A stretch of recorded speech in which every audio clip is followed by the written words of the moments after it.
This is the Big O Show. This is the Big O Show. Ready to rock and roll. So are you sharpening up on your German? Speaking the Deutsch. Yes. Yeah.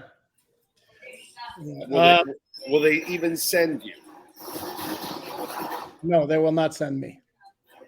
And I will not send myself. So Well, no, I know that.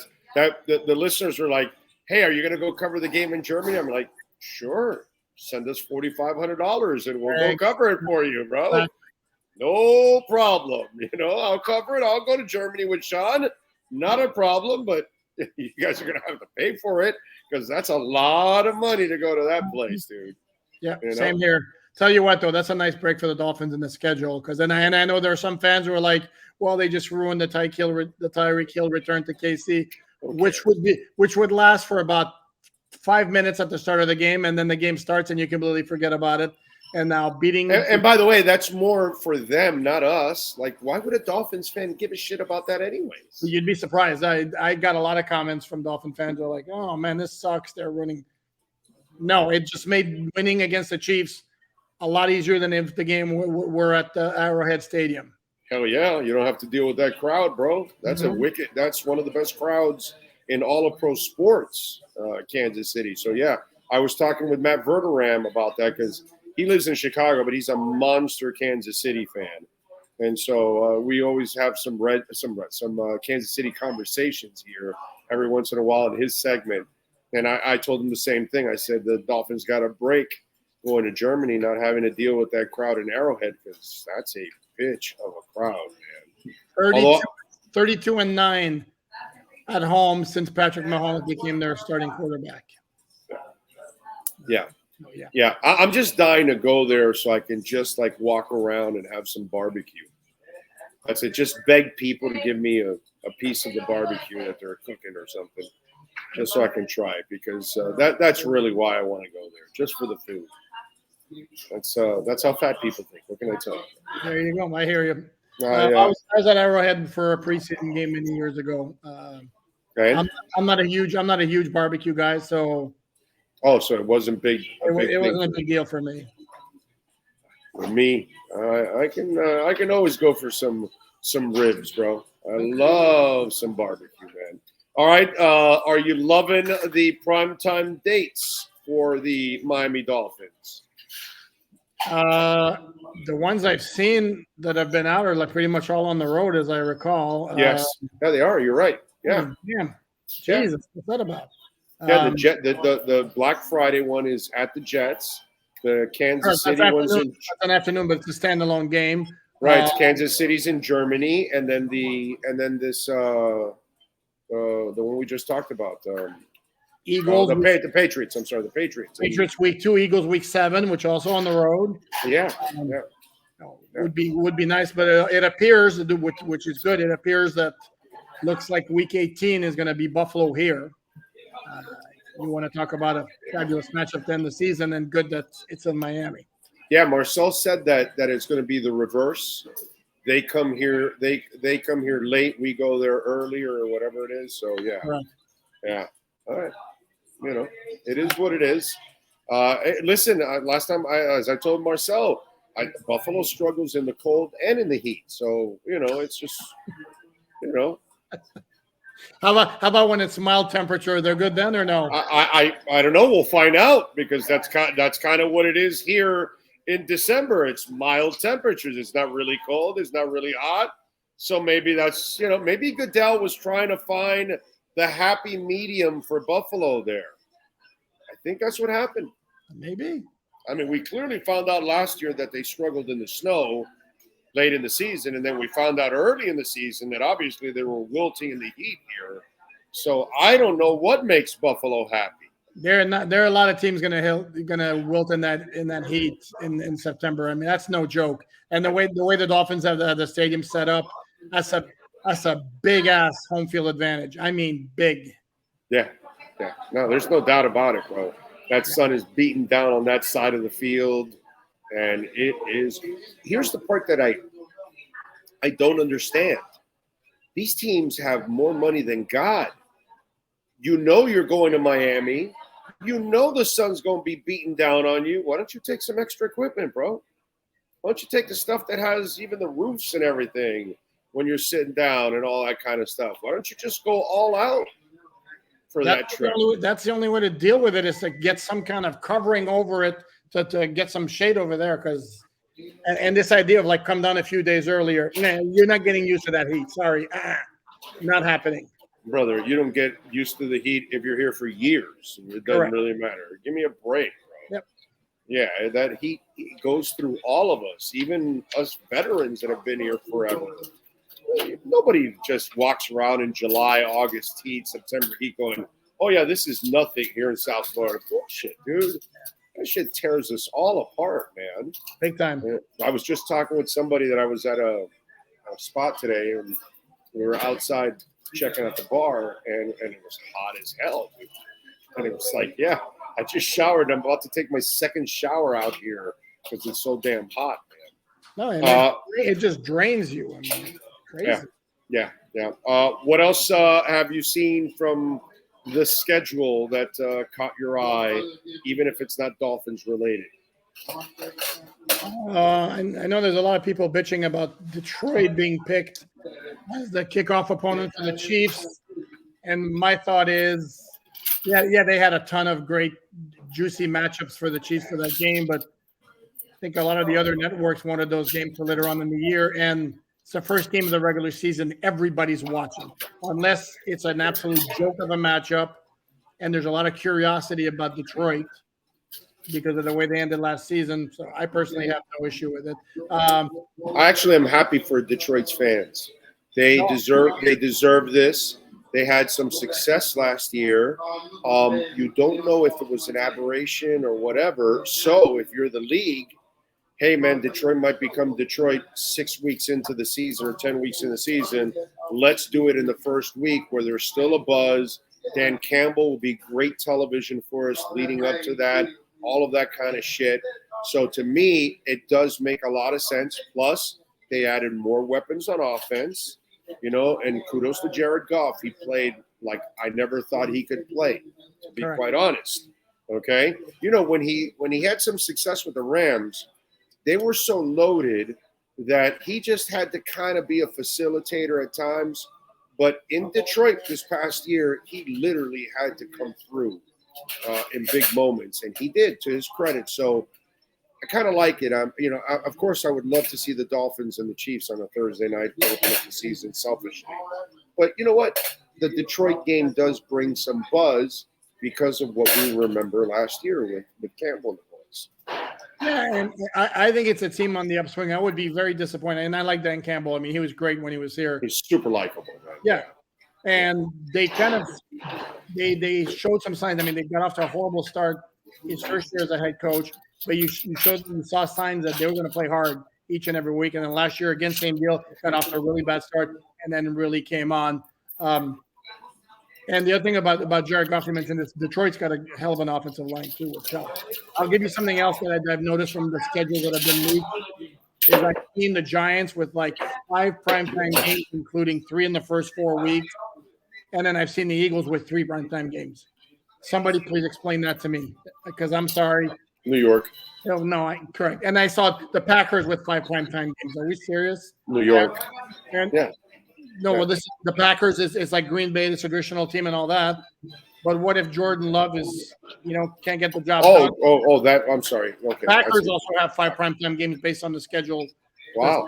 I mean, really. Why would you give the Packers 5 primetime games? You tell me. That's weird, dude. Crazy.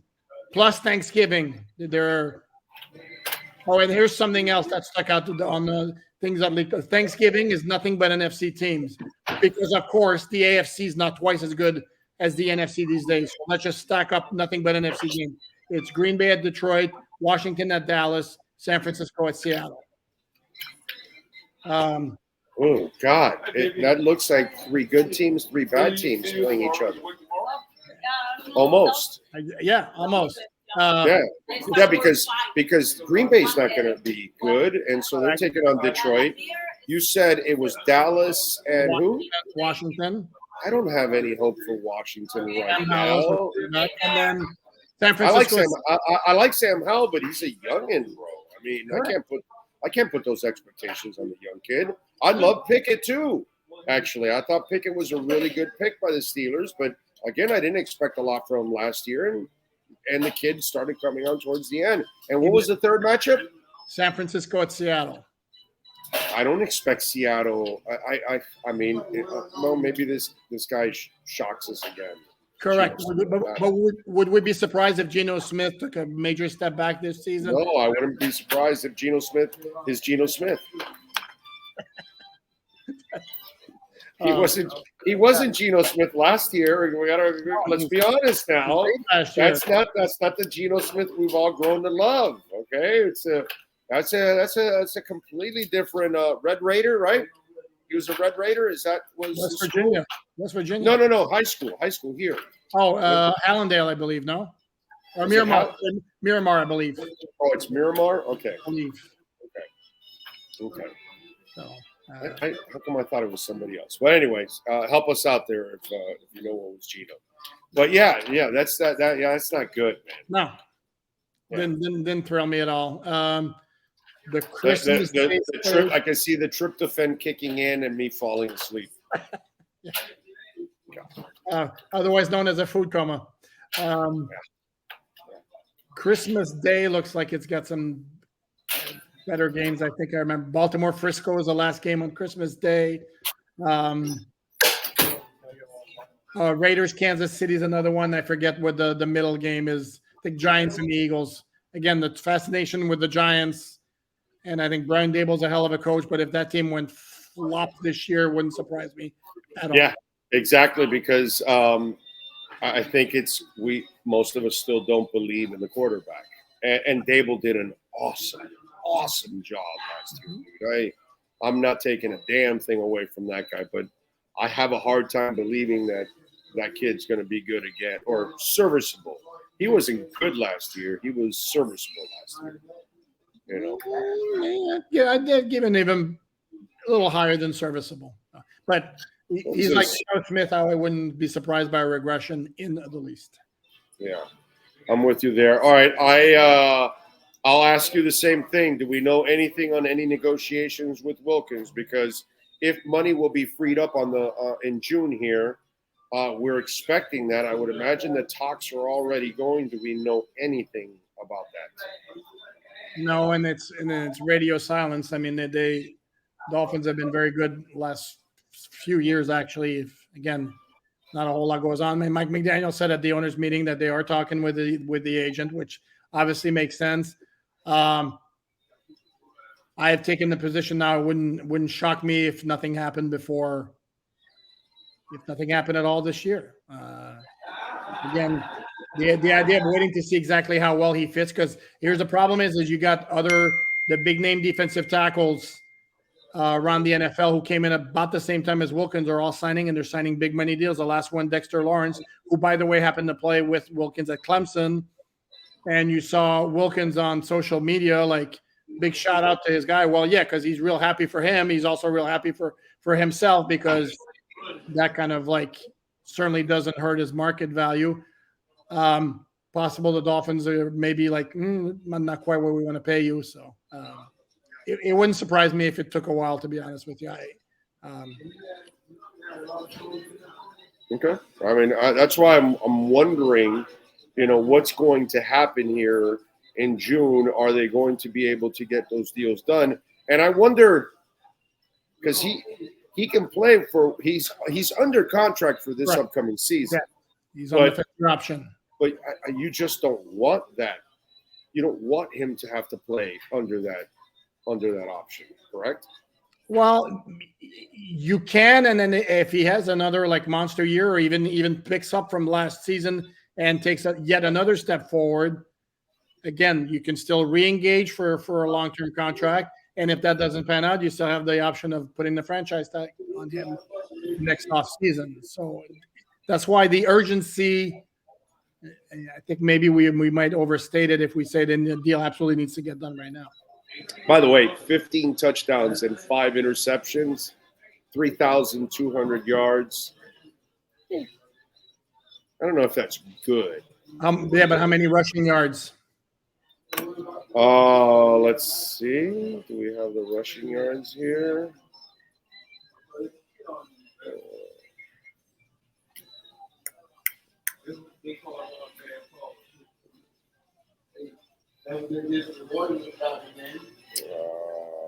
Let's see.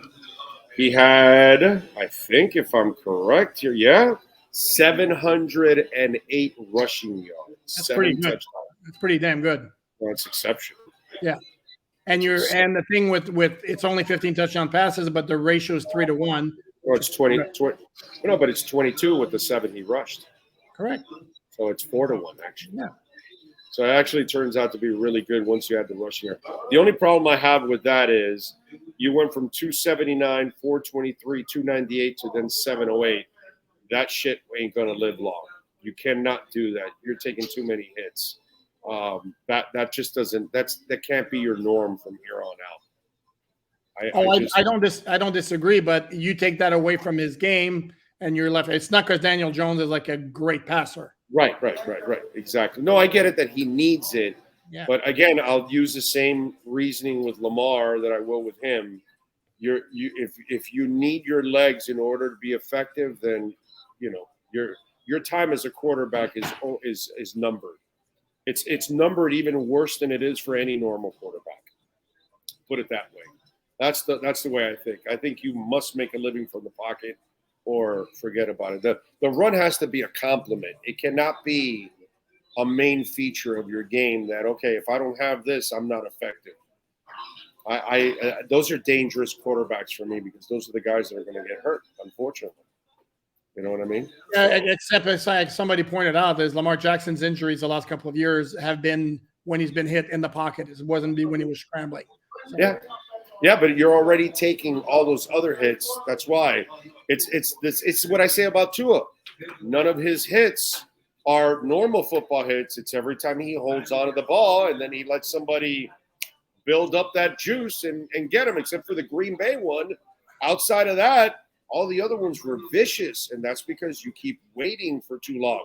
But if you do everything within the 3 seconds, he hasn't gotten injured with those kind of hits. Correct. That's the screwed up part about that. So I don't know. He got hurt. He had the rib injury against Buffalo in 2021 when AJ Epinesa beat Jesse Davis off the line so insanely quickly, and that obviously can't happen. But Lamar Jackson, dude, it's kind of freaky that he, 200 times during the season, and he basically got his ankle twisted on a sack.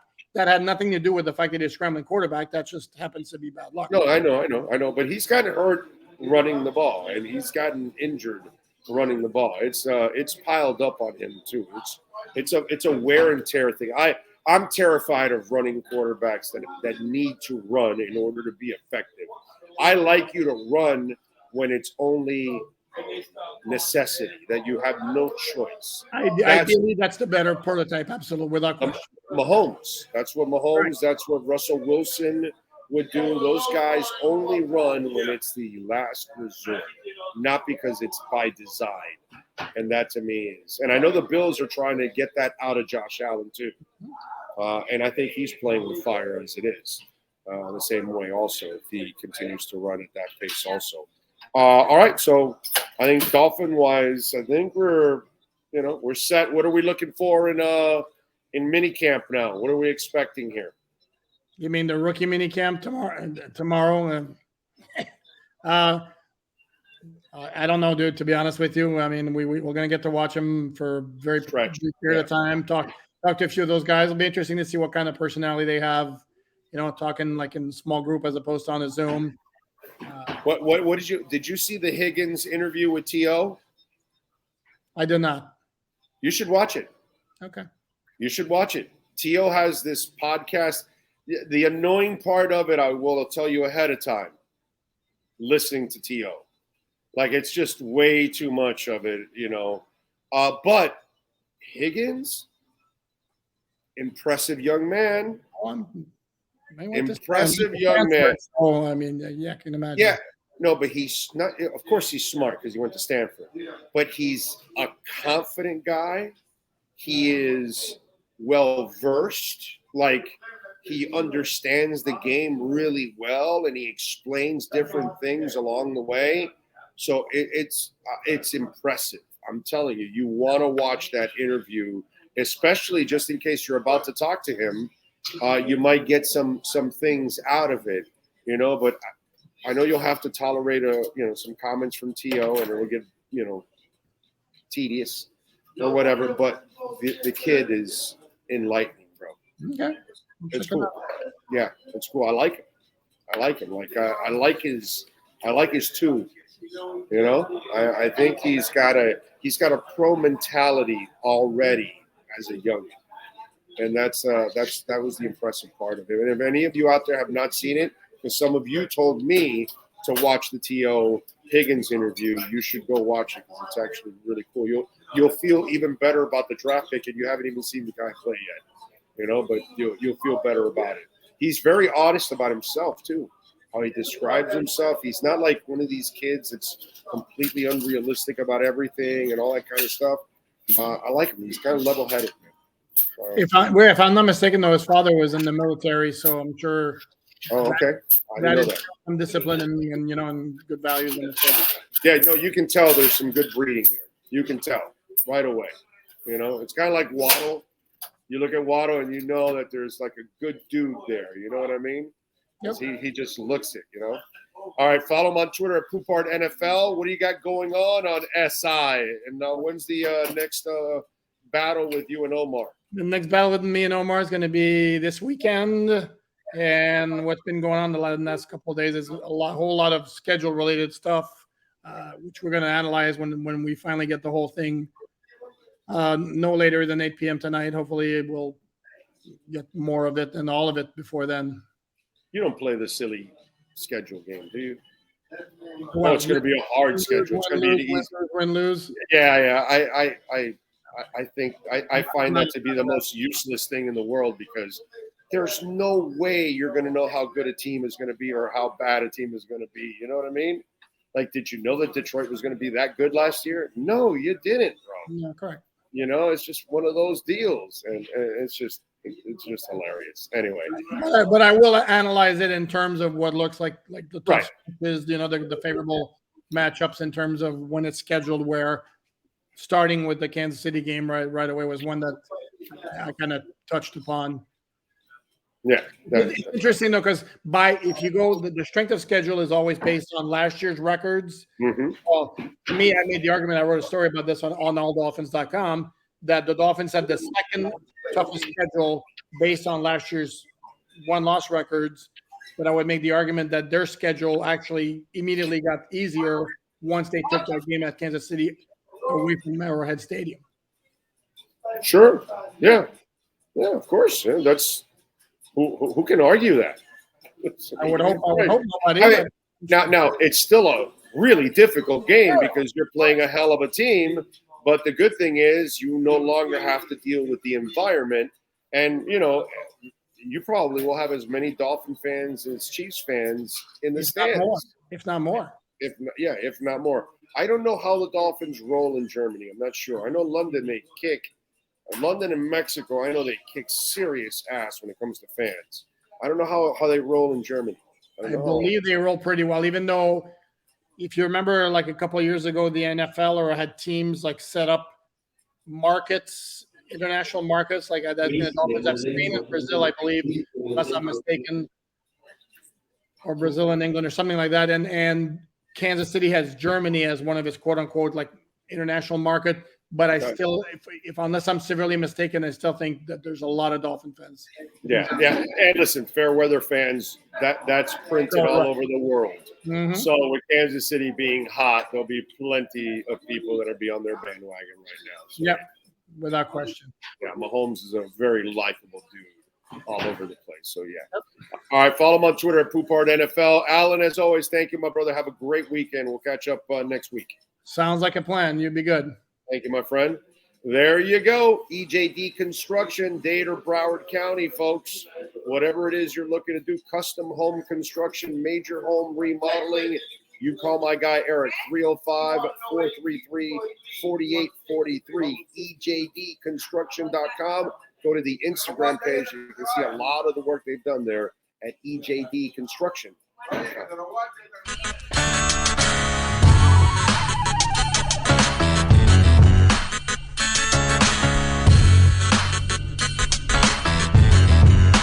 This is the Big O Show. This is the Big O Show.